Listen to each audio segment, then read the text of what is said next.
हम फिर से स्टार्ट करते हैं।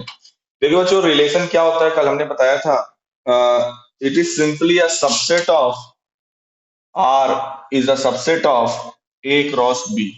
मतलब रिलेशन को डिनोट करते हैं आर से, और जो रिलेशन होता है वो दो सेट ए और बी अगर आपके नॉन एम्प्टी सेट गिवन है तो उनके कार्टेशियन प्रोडक्ट का सबसेट होता है। जैसे प्रिया ने बोला कि सर ये क्या रिप्रेजेंट करता है, सेट ए और सेट बी के एलिमेंट्स के बीच में रिलेशन को ये डेवलप करता है। क्या? सेट ए और सेट बी के बीच में रिलेशन को ये डेवलप करता है। और जैसे अगर कोई सेट ए है, इसमें अगर एलिमेंट्स हैं ए बी, कोई सेट बी है इसमें एलिमेंट है सी डी, तो ए क्रॉस बी में 4 एलिमेंट्स होंगे। और ए क्रॉस बी यानी जो कार्टेशियन प्रोडक्ट होता है बच्चों ए और बी का, उसमें कैसे एलिमेंट्स लिए जाते हैं? इसमें ऑर्डर्ड पेयर्स लिए जाते हैं, ए कॉमा सी, ए कॉमा डी, बी कॉमा सी, बी कॉमा डी। तो ये हो गया ए क्रॉस बी। अब जो आर होता है वो इसी सेट का, ये जो कार्टेशियन प्रोडक्ट बना, इसी का क्या होता है बच्चों? सबसेट होता है। अब ऐसा मैंने ये भी बताया था, ऐसा जरूरी नहीं है, मैं एग्जांपल शायद कुछ ऐसा लिया था। यहाँ पर ए क्रॉस बी को मैंने कुछ लिया था, सपोज करो 1 3 2 3 1 4 1 2, सपोज करो कुछ ऐसा है। ठीक। अब कहा जाए कि इसमें से रिलेशन डेवलप करिए, तो क्या सभी एलिमेंट्स जितने भी आप ऑर्डर्ड पेयर देख रहे हो, क्या एक रिलेशन सभी पे लग रहा है? इसमें देखो 2 प्लस हो रहा है, इसमें 3 प्लस हो रहा है, इसमें और इसमें देखिए 1 प्लस हो रहा है। तो क्या सभी में रिलेशन सेम है? बताइए। सभी में अलग अलग है ना रिलेशन। कहने का मतलब जैसे हम इन दोनों को एक साथ रख सकते हैं, तो कहने का मतलब ये है कि जैसे जो कार्टेशियन प्रोडक्ट सेट है। अब एक ये भी क्वेश्चन अराइज होता है कि ठीक है सर, आप तो कह रहे हैं कि इसमें एक रिलेशन ये बनेगा, और भी रिलेशन बन सकते हैं। और मैंने आपको बताया भी था कि जो रिलेशन बनेगा या जो भी यहाँ पे आपको रिलेशन बनाना नहीं पड़ेगा, आपको क्वेश्चन में दिया रहेगा रिलेशन। सबसे प्लस पॉइंट तो यही है कि जो रिलेशन है वो आपको क्वेश्चन में गिवन रहेगा कि ये रिलेशन है, तो उस रिलेशन के अकॉर्डिंग आपको काम करना पड़ेगा। लेकिन अगर कोई ये पूछ ले कि बेटा अगर ये कार्टेशियन प्रोडक्ट है और हम जानते हैं कि रिलेशन जो है कार्टेशियन प्रोडक्ट का सबसेट होता है, तो आप बताइए कितने रिलेशन पॉसिबल हैं? कोई बताएगा कितने रिलेशन बन सकते हैं? एक रिलेशन, दो रिलेशन, तीन relation, 10 relation, number of relation. Cartesian product set अगर आपको पता है तो आप ये बताइए कितने रिलेशन बन सकते हैं? नंबर ऑफ रिलेशन कोई बताएगा?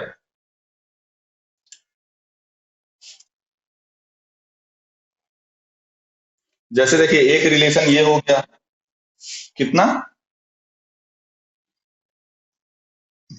2? नहीं। अच्छा ये बताइए, आपको पता है कि जो आर है वो ए क्रॉस बी का सबसेट है। मैं आप ही से निकलवाता हूं, देखिए इसका आंसर। अगर कोई सेट ए है उसमें दो एलिमेंट हैं, तो इसके सबसेट में कितने एलिमेंट होंगे? बताओ। इसके सबसेट में कितने एलिमेंट, मतलब सबसेट्स कितने बनेंगे, सॉरी, नंबर ऑफ सबसेट आपको बताना है, इसके कितने सबसेट बनेंगे? बोलो भैया, ये तो आसान है। 4, यस। 2 to the power 2 मतलब 4, एकदम सही। अभी बताइए, अब सेट ये है ए क्रॉस बी। अभी इस सेट के लिए जो आपके सामने दिख रहा है, मैं पूछूं इसके कितने सबसेट बनेंगे? इसके इस सेट के कितने सब? 2 to the power 4 बोले, 2 to the power 4 बोलेंगे कि नहीं, या 16? बात एक ही है। तो यहाँ पर देखिए कितने इसके कितने सबसेट बनेंगे? 2 to the power 4। तो अगर आपसे पूछा जाए कितने रिलेशन बनेंगे, क्योंकि हमने रिलेशन को क्या कहा है, जो रिलेशन आर है वो ए क्रॉस बी का सबसेट ही तो होता है। तो नंबर ऑफ रिलेशन जब भी पूछा जाए, तो जो ए क्रॉस बी वाला सेट है उसके नंबर ऑफ सबसेट निकालिए। ये कितना आ गया? 2 to the power 4। यानी इसमें कितने रिलेशन आपको मिल सकते हैं बच्चों? 16 रिलेशन आप इस ए क्रॉस बी के लिए 16 रिलेशन डेवलप कर सकते हैं। हालांकि बनाना एक भी नहीं है आपको, बट ये एक नंबर के क्वेश्चन में पूछ लिया जाता है नंबर ऑफ रिलेशन। तो नंबर ऑफ रिलेशन कितना बनेगा? जितने ए क्रॉस बी में एलिमेंट होंगे। अच्छा, अब ए क्रॉस बी में एलिमेंट कितने होते हैं, ये आपने कल पढ़ा हुआ है कि सेट ए में जितना एलिमेंट हुआ और सेट बी में जितना एलिमेंट हुआ उनका प्रोडक्ट, है ना। अगर यहाँ पे 2 एलिमेंट है, यहाँ पे भी 2 एलिमेंट है, तभी ना ए क्रॉस बी में 4 एलिमेंट है। तो एक फार्मूला बच्चों होता है नंबर ऑफ रिलेशन निकालने का, 2 to the power pq, 2 to the power pq. What is p and q? P is the cardinal number of set A and q is the cardinal number of set B. अगर set A का cardinal number P है, set B का cardinal number Q है, तो number of relation कितने बनेंगे, 2 to the power pq। समझ में आ गया होगा मेरे ख्याल से, क्योंकि मैंने यहाँ से समझा दिया वो चीज। ये 2 to the power, ये 4 जो लिखा हुआ है वो ये P, ये जो 4 लिखा हुआ ये पी क्यू ही तो है, ये P हुआ ये Q हुआ यहाँ पर। तो ये इतने रिलेशन बनते हैं, ठीक है। अगला पार्ट पे आते हैं। उसके बाद हमने क्या बोला था, कल समझाया था आप लोगों को डोमेन के बारे में। तो डोमेन क्या होता है, कोई बताए।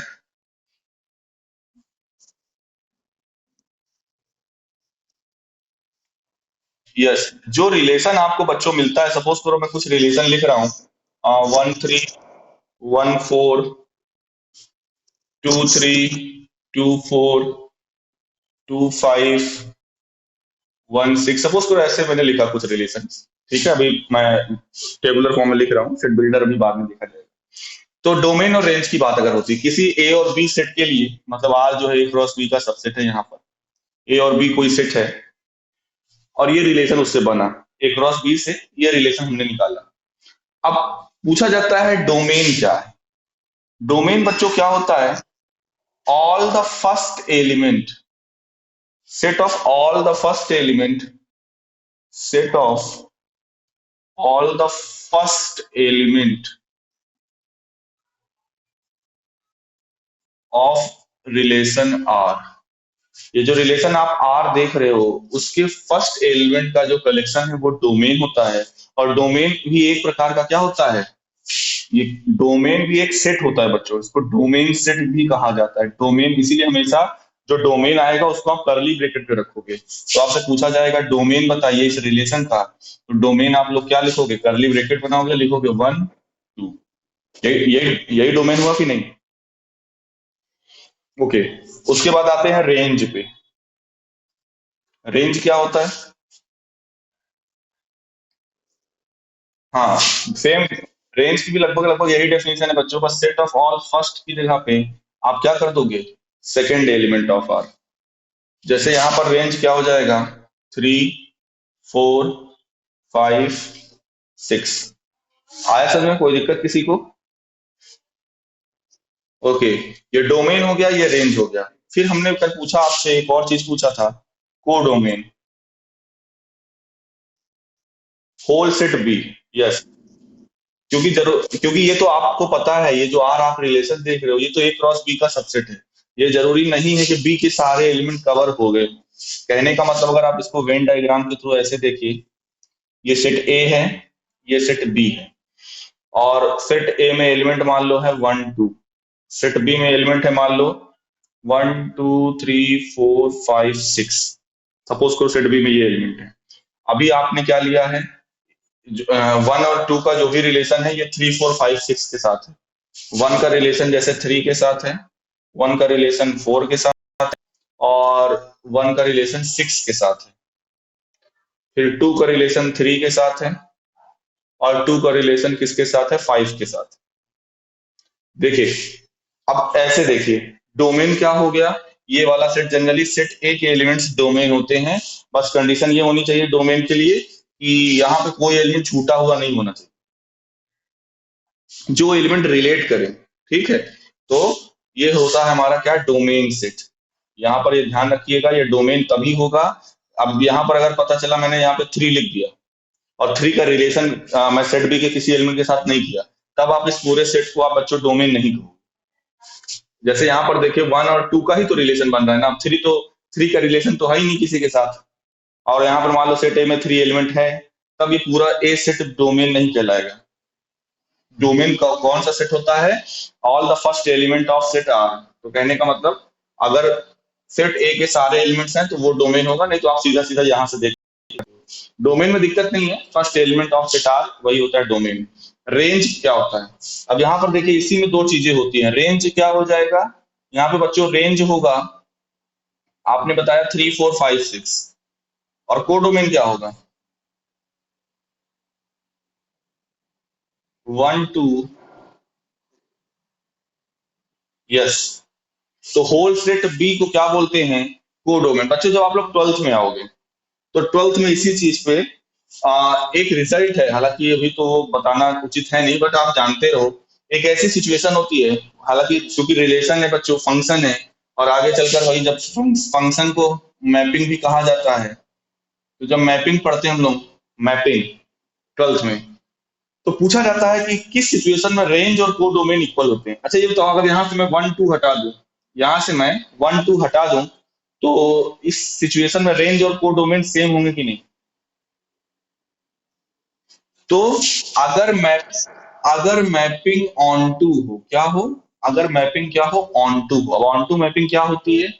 ऑन टू मैपिंग उसे कहते हैं जिसमें कोडोमेन सेट के हर एक एलिमेंट की प्री इमेज सेट ए में होनी चाहिए। कहने का मतलब मैं सिंपल शब्दों में कहूं कि कोडोमेन का एक भी एलिमेंट एम्पटी नहीं होना चाहिए, मतलब कि किसी से रिलेट ना हो। जैसे इस समय देखिए कोडोमेन में जितने भी एलिमेंट है 3 4 5 6 सब सेट ए के एलिमेंट से रिलेटेड हैं या नहीं?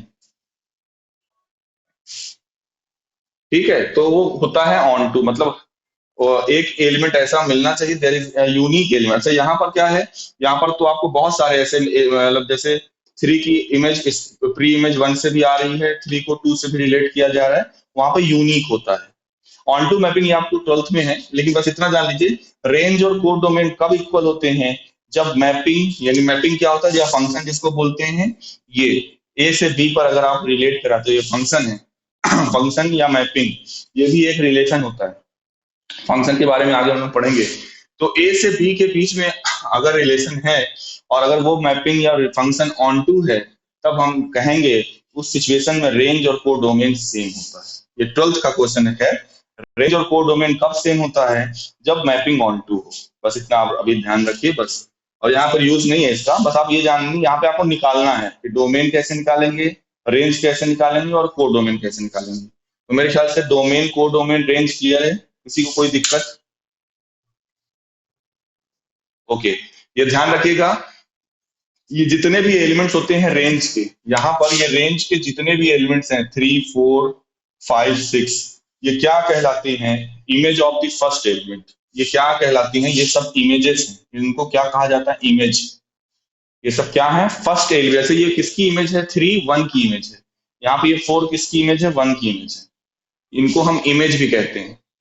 तो फिर एक क्वेश्चन ऐसे भी पूछ सकते हो कि सर अच्छा ठीक है, 3 1 की इमेज है, तो 1 3 का क्या है? कोई बताएगा?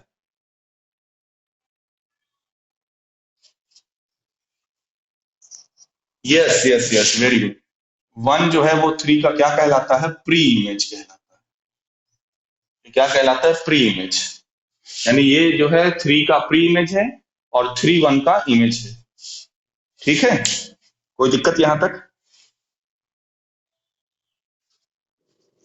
ओके, क्वेश्चंस पे देखते हैं कुछ, एक आध क्वेश्चन कर लेते हैं कुछ, फिर उसके बाद आज हम फंक्शन भी डेफिनेशन वगैरह समझा देंगे, क्योंकि फंक्शन भी इसी से रिलेटेड ही है। फंक्शन आप कह सकते हो जैसे रिलेशन सबसेट होता है ए क्रॉस बी का, तो उसी तरह से हम कह सकते हैं कि जो फंक्शन है वो रिलेशन का सबसेट होता है। कहने का मतलब रिलेशन से ही आता है। All relation need not be function, but all function must be a relation. तो आएंगे उस पर, फंक्शन पे भी आएंगे, पहले एक क्वेश्चन इस पे देख लें। जैसे बच्चों 2.2 का पहला ही क्वेश्चन है, 2.2 एक्सरसाइज का पहला ही क्वेश्चन है। बोला जा रहा है सेट ए में एलिमेंट है, नेचुरल नंबर है 1 to 14, 1 2 से लेकर 14 तक। Define relation R from A to A, मतलब ये जो आर है वो किसका सबसेट है? ए क्रॉस ए का। बच्चों ध्यान दीजिएगा, यहाँ पे जो दूसरा सेट बी है वो बी खुद ए है। दूसरे सेट में भी जो एलिमेंट होगा वो 1 से लेकर कहां तक है? 14 तक है। और रिलेशन आपको मैंने पहले कहा था कल कि रिलेशन आपको बनाना नहीं पड़ेगा, क्वेश्चन में रिलेशन आपको दिया रहेगा। क्या दिया हुआ है? एक्स वाई सच दैट, ऐसे ऑर्डर पेयर आएंगे जिनमें 3x माइनस वाई करो तो 0 आए। अब आप मेरे को ये बताइए कि आपका काम है आर में इस रिलेशन को सेटिस्फाई करने वाले कौन कौन से ऑर्डर पेयर आएंगे इन ए क्रॉस ए से, बताइए। बस, हाँ, क्या आ सकते हैं? हाँ तो बताओ ना। y is equal to 3x, बिल्कुल।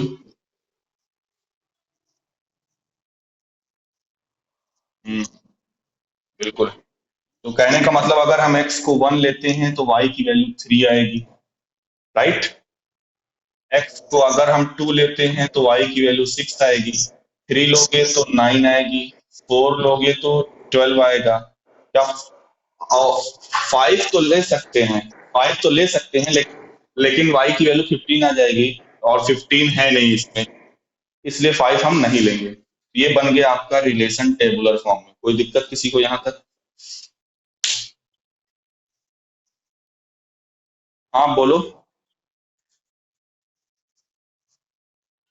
ये 4 रिलेशन नहीं है, ये रिलेशन के एलिमेंट, नंबर ऑफ रिलेशन 4 नहीं है यहाँ पे। ये तो अच्छा, मैं नंबर ऑफ रिलेशन पूछूं तो जरा बताओ कोई।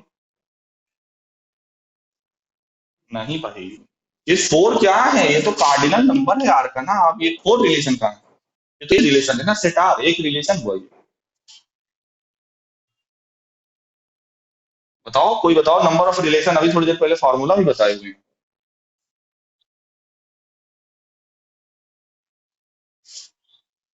बोलो भैया।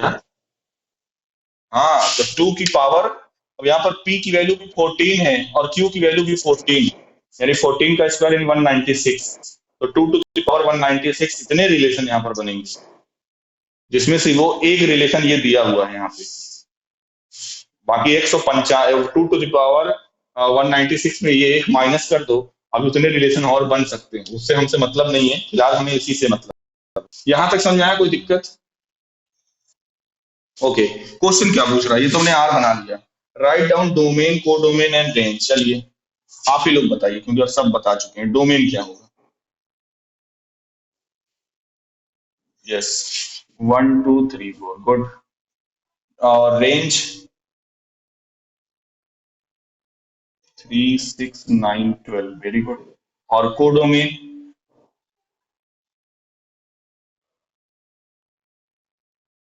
1 2 3 up to 14, पूरा का पूरा सेट बी, यानी दूसरा सेट। मेरे ख्याल से सभी को क्लियर होगा। कोई डाउट, कोई कंफ्यूजन किसी प्रकार का? गुड, ओके, आगे बढ़ते हैं, एक आध क्वेश्चन और देखते हैं। ये तो चलो पहला ही क्वेश्चन था।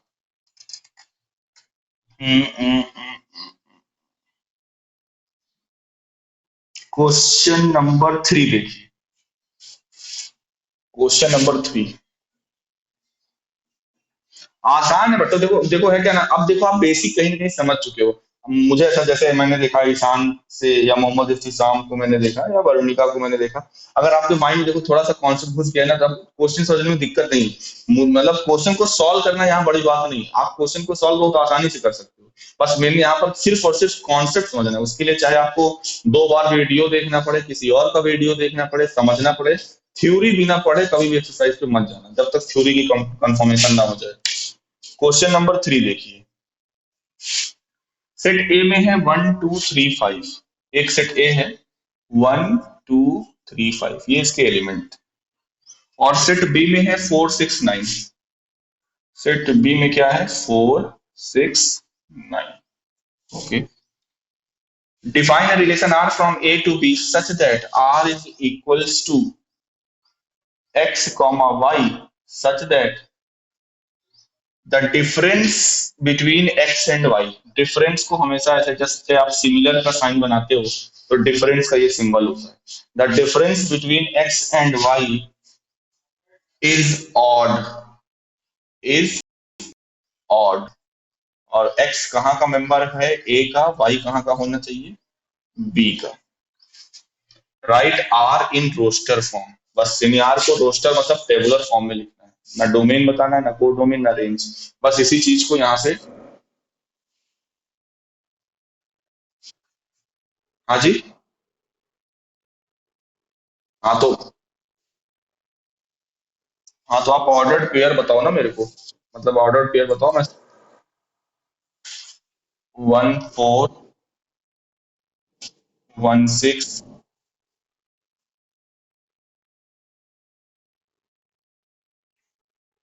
5434 और बोलो 39 का डिफरेंस।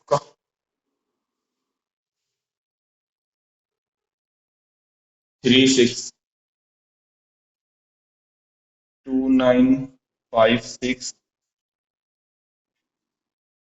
और 54 हो ही गया है, 3 के साथ, 34 के साथ, 36 के साथ, 34 हुआ है, हुआ है, 36, 36 हुआ है, 39 मतलब नहीं है, 59, 59 वो इवन होगा, 56, 56, 56 हो गया, 54, 54, 54 हो गया। ओके, बस ये हो गया इसका। हाँ पूछो। हम्म। आपको ये पता होना चाहिए कि सेट में, पहली बात तो ये देखो, ये 1,4 लिखा हुआ है, 4,1 क्या हो सकता है, क्या आपको ये पता है? जब मैंने रिलेशन समझाया था, तो ये जो x कॉमा वाई जो ऑर्डर्ड पेयर लिखा जाता है, तो जो फर्स्ट एलिमेंट है यानी जो x है वो कहाँ का मेंबर होना चाहिए, a का, और जो सेकंड एलिमेंट है वो कहाँ का मेंबर होना चाहिए, b। ये जितने भी ऑर्डर्ड पेयर देख रही हो, ये पहले एलिमेंट, हम पहला जो एलिमेंट होगा वो सेट ए का होना चाहिए। अगर आप इसको 4,1 लिख देती तो क्या 4 सेट ए में है? तो फिर गलत हो जाएगा। अब ये भी अगर आप क्वेश्चन पूछते हो सर 1,4 भी लिख दीजिए और 4,1 भी लिख दीजिए, पहली बात तो ये पॉसिबल ही नहीं है, रिपीट आप कर नहीं सकते। और दूसरी चीज ये है कि 4 जो है वो है ही नहीं सेट ए में, तो 4 कैसे पहला एलिमेंट हो सकता है? किसी भी ऑर्डर पेयर का पहला एलिमेंट वो नहीं हो सकता जो उसमें ना हो सेट ए में। इसीलिए यहाँ पे लिखा भी है clearly, x belongs to A and y belongs to B, और ये चीज मैंने पहले भी समझाया हुआ है डेफिनेशन बताते समय, कार्टेशियन प्रोडक्ट जब आप बनाना सीखे। ओके। तो और रिलेशन में कुछ या फंक्शन बताएं।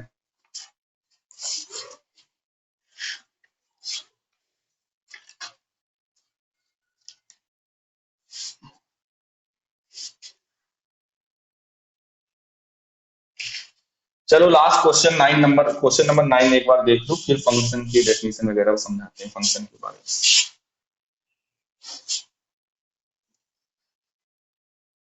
क्वेश्चन नंबर 9, देखो बोला क्या जा रहा है, let R be the relation on Z, Z क्या है, इंटीजर, डिफाइंड बाई, ये भी शायद इसी तरीके से ही है बट यहाँ पर आर इज डिफाइंड है, रिलेशन है, कैसे डिफाइंड है, ए कॉमा बी, यानी ऐसे ऑर्डर्ड पेयर आएंगे such that A minus B, A B दोनों जेड में बिलोंग करनी चाहिए, ए भी जेड में बिलोंग करना चाहिए और बी भी जेड में बिलोंग करना चाहिए, यानी यहाँ पे जो आर है वो जेड क्रॉस जेड का सबसेट, जेड क्रॉस जेड का सबसेट है, A comma B such that A minus B also belongs to Z, ये बोल रहा है। क्या करना है आपको, let find the domain and range, पहले आप इसका, अगर मेरे को रोस्टर फॉर्म बताएंगे तो ज्यादा बेटर रहेगा, फिर डोमेन रेंज आ जाएगा।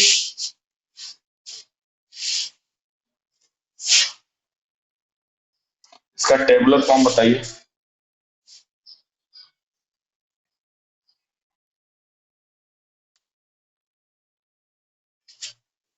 नहीं पहले तो टेबुलर फॉर्म बताइए, नंबर नहीं दिए लेकिन ये तो आपको पता है ना, ए और बी। अच्छा इंटीजर्स, इंटीजर्स क्या होते हैं, कहने का मतलब ये कौन कौन से, जैसे एक पेयर बताओ कि उनका डिफरेंस ले तो वो भी इंटीजर हो, जैसे ये भी एक एक ऑर्डर पेयर यहाँ पर ऐसा बताओ कि जिसको ले तो उनका डिफरेंस भी क्या हो, एक इंटीजर हो।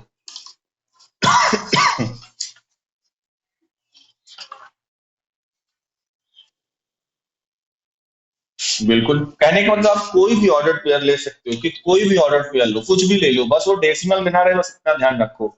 चाहे आप 1 2 लो, चाहे 2 2 लो, चाहे 3 2 लो, चाहे 1 4 लो, चाहे -1 -2 लो, मतलब इस तरह से इनफाइनाइट, क्योंकि ये सेट इनफाइनाइट सेट होगा। ये सेट क्या होगा? इनफाइनाइट सेट होगा। बस ये ध्यान रखना कि आप डेसिमल वाला नंबर ना लीजिएगा, नहीं तो वो इंटीजर में नहीं बिलोंग करेगा। तो ये देखिए, जितने भी मैंने यहाँ पे अभी फिलहाल जितने भी आपको दिख रहे होंगे, सब के सब का डिफरेंस यानी माइनस करोगे तो वो इंटीजर में बिलोंग करेगा कि नहीं? है ना? अब यहाँ पर 2 - 2 करोगे, जीरो आएगा, जीरो भी एक इंटीजर होता है। तो कहने का मतलब, अगर अब पूछा जाए डोमेन बताइए, तो डोमेन क्या होता है? डोमेन होता है all the first element of set R. अब आर के जो फर्स्ट एलिमेंट है, जैसे ये 1 हुआ, 2 हुआ, 3 हुआ, यहाँ पे तो मैंने पूरी फ्रीडम दे रखी है ना, कुछ भी एलिमेंट ले सकते हो, यानी कोई भी जेड आप ले सकते हो। कहने का मतलब पूरा का पूरा जेड क्या होगा? डोमेन होगा। और इसी तरह से रेंज भी बच्चों क्या होगा? जेड ही होगा। है ना? इसमें कोई रिस्ट्रिक्शन तो है नहीं, इस वजह से पूरा का पूरा सेट जेड क्या होगा? डोमेन। और पूरा का पूरा सेट जेड भी क्या होगा? रेंज होगा। तो मेरे ख्याल से जो रिलेशन के बचे हुए क्वेश्चन है बच्चों, आप लोग लगाओगे, तो फिर हम आगे बढ़े, फंक्शन पे आए। ओके, क्योंकि फंक्शन भी पढ़ा देते हैं ताकि आप लोग थोड़ा सा कुछ क्वेश्चंस वगैरह हो जाएंगे आपको करने के लिए, ठीक ठाक। अच्छा,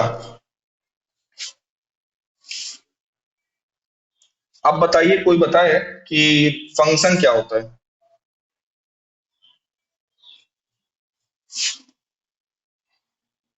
फंक्शन बेटा, पहली बात तो ये ध्यान रखिए, रिलेशन से ही निकल कर आता है। हर एक हर एक सेट फंक्शन हो ऐसा हर एक रिलेशन फंक्शन हो ऐसा जरूरी नहीं है। फंक्शन क्या होता है, तो पहले छोटे शब्दों में समझ। यस, कह सकते हो। या और सिंप्लीफिकेशन में इसका करूं, तो देखिए, अगर दो सेट आपके पास है, ये ए है, ये बी है, इसमें मान लो एलिमेंट है 1 2 3, इसमें एलिमेंट मान लो क्या है? 1 2 3, और इसमें रख दिया 1 4 9। अब जैसे 1 का रिलेशन 1 से कर दिया, 4 से कर दिया, और 3 का रिलेशन 9 से कर दिया, तो फंक्शन के लिए ये पहली बात तो ये होना चाहिए, जो सेट ए है वो कैसा होना चाहिए? नॉन एम्पटी होना चाहिए। नॉन एम्पटी मतलब एलिमेंट तो होना चाहिए, पहली बात। दूसरी चीज ये है कि for all x belongs to A, सभी एक्स बिलोंग्स टू ए के लिए there exist an image in set B. मतलब सेट ए का कोई element, every element of set A has one and only one image. For all x belongs to A there exist an unique, आप बोल सकते हो, there exist an unique image in B. अब देखिए, आप set ए के किसी भी एलिमेंट को उठाइए, उसकी यूनिक इमेज है कि नहीं? जैसे 1 केवल 1 पे जा रहा है, क्या 1 1 के अलावा कहीं कहीं और पे जा रहा है? नहीं जा रहा है। 2 केवल 4 पे जा रहा है, 2 क्या 4 के अलावा किसी पे जा रहा है? नहीं जा रहा है। 3 केवल 9 पे जा रहा है, 9 के अलावा किसी पे नहीं जा रहा है। जबकि हम लोग रिलेशन में देख रहे थे, ऐसा नहीं था कि एक एलिमेंट एक से अधिक एलिमेंट पे भी जा रहा था। है ना? यहाँ पर सिर्फ ये है कि जो एक ही इमेज है वो यूनिक होनी चाहिए। अगर एक एलिमेंट, ए का ये जो एलिमेंट है 1, इसकी इमेज ये 1 हो गई, तो फिर ये 1 का रिलेशन किसी और बी के एलिमेंट के साथ नहीं होना चाहिए। अगर होगा तो उसको हम रिलेशन तो कह सकते हैं, बट वो कभी भी फंक्शन नहीं है। आवाज नहीं आ रही है? ओके, तो ठीक है बेटा, रिकॉर्डिंग इसीलिए होती है, इन केस फ्लक्चुएशन कुछ होता है तो उसमें हम कुछ कर सकते नहीं है। तो ये हम कह रहे हैं कि देखिए, फंक्शन क्या होता है कि सेट ए के हर एक एलिमेंट की unique image, for every element of set A, every element of set A has one and only one image in set B. क्या? Every element of set A, every element of set A has one and only one image in set B. ये होता है function की definition. Every element of set A, every, ध्यान देना मैं every बोल रहा हूं क्योंकि जब रिलेशन में पढ़ा रहा था तो आपको याद होगा वहां पे मैं ये बोल रहा था कि अगर कोई एलिमेंट ऐसा हो गया, ऐसे मान लो लिखा हुआ है 1 2 3, यहाँ पर मान लो ये रिलेशन कई सारे ऐसे बने हुए हैं, तो बिल्कुल ये रिलेशन हो सकता है। ये जो आप सेट देख रहे हो ए और बी, यहाँ पे देखो 3 का रिलेशन किसी के साथ है नहीं है, तो ये रिलेशन हो सकता है ना। यहाँ पर इन ए और बी के बीच क्योंकि ये रिलेशन हो सकता है, यहाँ पे 3 देखो एम्पटी है लेकिन फिर भी ये रिलेशन हो सकता है। लेकिन यहाँ पर अगर कोई सेट ए का अगर एलिमेंट बेटा एम्पटी हो गया, सेट ए का कोई एम्पटी कहने का मतलब जैसे यहाँ पे मैंने लिख दिया 4, और 4 का रिलेशन मैंने किसी के साथ नहीं किया, बी में किसी के साथ नहीं किया, तो यहाँ पर ये फंक्शन कहलाएगा ही नहीं, इसको हम फंक्शन नहीं कहेंगे। क्यों? क्योंकि क्या लिखा हमने, every element of set A. Every लग गया तो मतलब सभी एलिमेंट के लिए, एवरी एलिमेंट ऑफ सेट ए। पहले तो ये देखना है कि सेट ए का मतलब कोई भी एलिमेंट खाली नहीं होना चाहिए। फिर क्या देखना है, has one and only one image. फिर उसके बाद आपको ये देखना है कि जो एलिमेंट है उसकी केवल एक ही इमेज होनी चाहिए। ये नहीं कि 1 1 पे भी जा रहा है 1 4 पे भी जा रहा है, ये नहीं होना चाहिए, है ना। तो यूनिक इमेज हो और ए का हर एलिमेंट का रिलेशन बी पे हो, तब हम इस प्रकार के रिलेशन को फंक्शन कहते हैं। ये भी है तो एक रिलेशन ही है, बिल्कुल ये रिलेशन है। आप क्या ये रिलेशन नहीं है ये रिलेशन है। और ऐसे रिलेशन को क्या कहा जाता है, फंक्शन, जहां पे सेट ए के यानी डोमेन सेट की केवल यूनिक इमेज होती है। जैसे अभी आप लोग आर सेट देखते थे, सेट आर, उसमें ऐसे देख लेते थे 1 2 1 3 1 4 2 3, ऐसे करके देख लेते थे। अब देखो 1 यहाँ पर ये रिलेशन है, आर ऐसे आप देखते थे, लेकिन यहाँ पर अगर वैसे देखो, देखो 1 की इमेज 2 पे भी जा रही है, 1 की इमेज 3 पे भी जा रही है, 1 की इमेज 4 पे भी जा रही है, तो क्या यूनिक इमेज है ना। तो यूनिक इमेज का होना मस्ट है। set A has all the element of set A has one and only one image in set B। पता चला यहाँ पे 1 की इमेज 2 भी है, 1 की इमेज 3 भी है, 1 की इमेज 4 भी है, तो रिलेशन तो कह सकते हैं लेकिन फंक्शन ही कभी नहीं हो सकता। कोई डाउट यहाँ तक किसी को?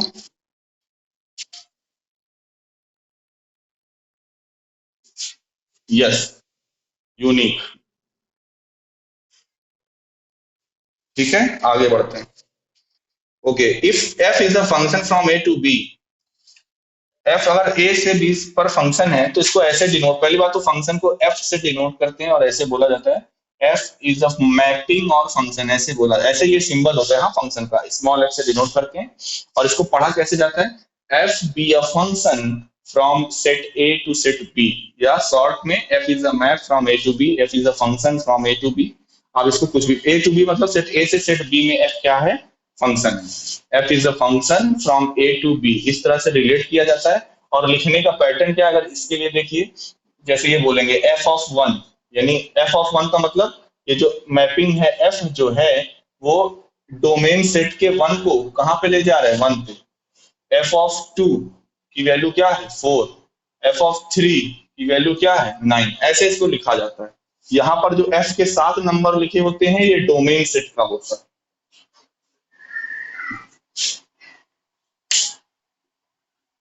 ठीक है, अच्छा।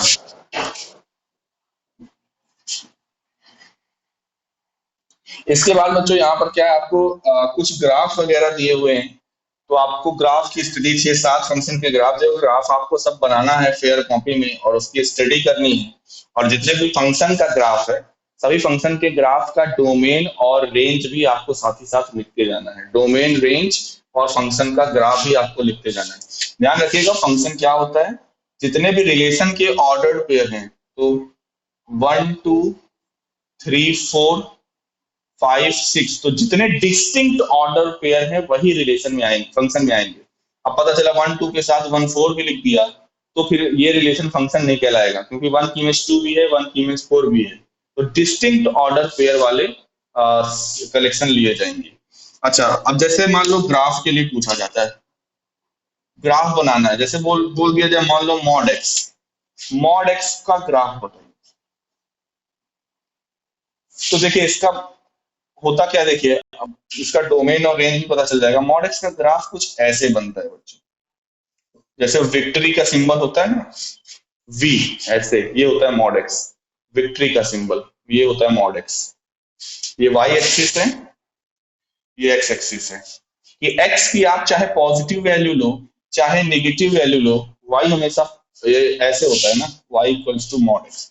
वाई हमेशा पॉजिटिव आएगा कि नहीं? हम्म। तो यानी इसका डोमेन पूछा जाए तो डोमेन हो जाएगा आर, यानी एक्स की कोई भी वैल्यू आप ले सकते हो, पूरी फ्रीडम है। डोमेन हो जाएगा आर। और अगर रेंज पूछा जाए, डोमेन आर हो जाएगा और रेंज क्या होगा कोई बताए? Non negative real number. R का मतलब ये हुआ कि देखो डोमेन क्या है, एक्स क्या ले सकते हो आप, कुछ भी ले सकते हो।